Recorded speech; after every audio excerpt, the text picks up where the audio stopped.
మొత్తం విజయవాడ లోక్సభ పరిధిలో లక్షలాది మందికి యువతకి ఉపాధి కల్పించడానికి ఎన్ని ప్రయత్నాలు చేయాలో ఈరోజు చిన్ని గారు అవన్నీ చేస్తున్నారు. మరి మీరు 10 సంవత్సరాలు విజయవాడ లోక్సభ సభ్యులుగా ఉండి అభివృద్ధి కోసం ఎన్ని ప్రతిపాదనలు చేశారు? 10 నెలల్లో కేసీఆర్ చిన్ని గారు విజయవాడ లోక్సభ నియోజకవర్గంలో 7 అసెంబ్లీ నియోజకవర్గాల్లో అభివృద్ధి కోసం ఎన్ని ప్రతిపాదనలు ముఖ్యమంత్రి గారికి కేంద్ర ప్రభుత్వం దృష్టికి తీసుకెళ్లారో మీరు బహిరంగ చర్చకు వస్తే మేము చూపిస్తాం. కాబట్టి ఒక సీనియర్ రాజకీయ నాయకుడిగా విజయవాడ లోక్సభ నియోజకవర్గ అభివృద్ధికి సలహాలు ఇవ్వండి. లేదు విజయవాడ లోక్సభ అభివృద్ధికి సంబంధించి ప్రస్తుతం ఉన్న ప్రజాప్రతినిధులు ఏదైనా తప్పు చేస్తే దాన్ని ప్రశ్నించండి. అలా కాకుండా కేవలం జగన్మోహన్ రెడ్డిని కాపాడే ఎజెండాతో లిక్కర్ స్కామ్ మీద విచారణని డైవర్ట్ చేసే ఉద్దేశంతో కేసినేని చిన్ని గారి మీద బురద చల్లాలని మీరు ప్రయత్నం చేస్తే, లేదా గుడ్డ కాల్చి మొహానేసే ప్రయత్నం మీరు చేస్తే అది మీకే నైతికంగా ఇబ్బంది అని ఈ సందర్భంగా చాలా మర్యాదగా తెలియజేస్తూ, దయచేసి భవిష్యత్తులో అసత్య ఆరోపణలతో కాకుండా అభివృద్ధి మీద చర్చ కోసం ముందుకు రండి. అభివృద్ధి కోసం సలహాలు ఇవ్వండి.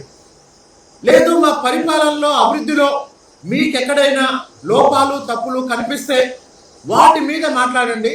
స్పష్టమైన సాక్ష్యాలతో మాట్లాడండి. మీరు ఎప్పుడు ఎక్కడ బహిరంగ చర్చకు రమ్మన్నా మేము వస్తాం. వాస్తవానికి కేసినేని చిన్ని గారి మీద నాని గారు ఆరోపణలు చేసినప్పుడు చిన్ని గారు స్పందించాల్సిన అవసరం లేదు. విజయవాడ లోక్సభ పరిధిలో టీం ఎన్టీఆర్ జిల్లా 7 శాసనసభ్యులు ఉన్నాం. ఈ 7 శాసనసభ్యులు గత 10-11 నెలలుగా మా అసెంబ్లీ నియోజకవర్గాల్లో అనేక అభివృద్ధి కార్యక్రమాలకు సంబంధించి ఎంపీగా చిన్ని గారు ఎన్ని రకాల ప్రతిపాదనలు చేస్తున్నారు, ఎన్ని రకాలుగా చొరవ తీసుకుంటున్నారు మేమందరం చెప్తాం. కాబట్టి అభివృద్ధి కోసం ఒక యజ్ఞం మొదలైంది. వాస్తవానికి ప్రభుత్వం ఏర్పడిన తర్వాత దాదాపు 5-6 నెలలు గత ప్రభుత్వం చేసిన విధ్వంసం నుండి సాధారణ పరిపాలన ప్రారంభించడానికే సరిపోయింది. ఇప్పుడు 2025-26 బడ్జెట్ తర్వాత ప్రతి శాసనసభ నియోజకవర్గంలో ఒక ఇండస్ట్రియల్ పార్క్ ఏర్పాటు చేసే లక్ష్యంతో తిరువూరు లాంటి వెనుకబడిన నియోజకవర్గానికి కూడా తరచుగా చిన్ని గారు వచ్చి అనేక అభివృద్ధి కార్యక్రమాలకు సంబంధించి అధికారులతోనూ మంత్రులతోనూ ముఖ్యమంత్రి గారితోనూ యువ నాయకుడు లోకేష్ గారితోనూ చర్చలు చేస్తున్నారు. కాబట్టి భవిష్యత్తులో నాని గారికి నా సలహా ఏంటంటే, లేదా నా విజ్ఞప్తి ఏంటంటే, అభివృద్ధి మీద చర్చకు రండి. లేదు మీరేమైనా ఆరోపణ చేస్తే స్పష్టమైన ఆధారాలతో చర్చకు రండి. అలా కాకుండా ఇప్పుడు చిన్ని గారు ఏమైనా మాట్లాడితే మీడియా ముందు మాట్లాడుతున్నారు, లేదు మా ఎమ్మెల్యేలు ఏమైనా మాట్లాడితే మీడియా ముందు మాట్లాడుతున్నారు. కానీ దురదృష్టం మాకన్నా పెద్దవాడైన నాని గారు ఏం మాట్లాడినా సోషల్ మీడియా ద్వారా మాట్లాడుతున్నారు.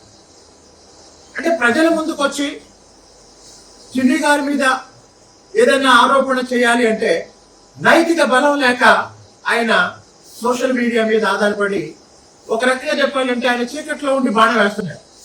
దయచేసి అలాంటి అనైతిక రాజకీయ కుట్రలకి దూరంగా ఉండమని, మీకున్న గౌరవాన్ని కాపాడుకోమని తెలియజేస్తూ ఈ సందర్భంగా సిబిఐ డైరెక్టర్కి కేసినేని నాని గారి వివిధ కంపెనీల పేరుతో బ్యాంకుల్ని ఏ విధంగా మోసం చేశారో అన్ని వివరాలు ఇచ్చి తిరువూరు శాసనసభ్యుడిగా కేశినేని నాని గారి ఆర్థిక నేరాల మీద పూర్తి స్థాయి విచారణ చేయమని సిబిఐ డైరెక్టర్కి ఈ సందర్భంగా ఇప్పుడే లేఖ రాసి పంపించడం జరుగుతుంది. మీడియా మిత్రులందరికీ ధన్యవాదాలు.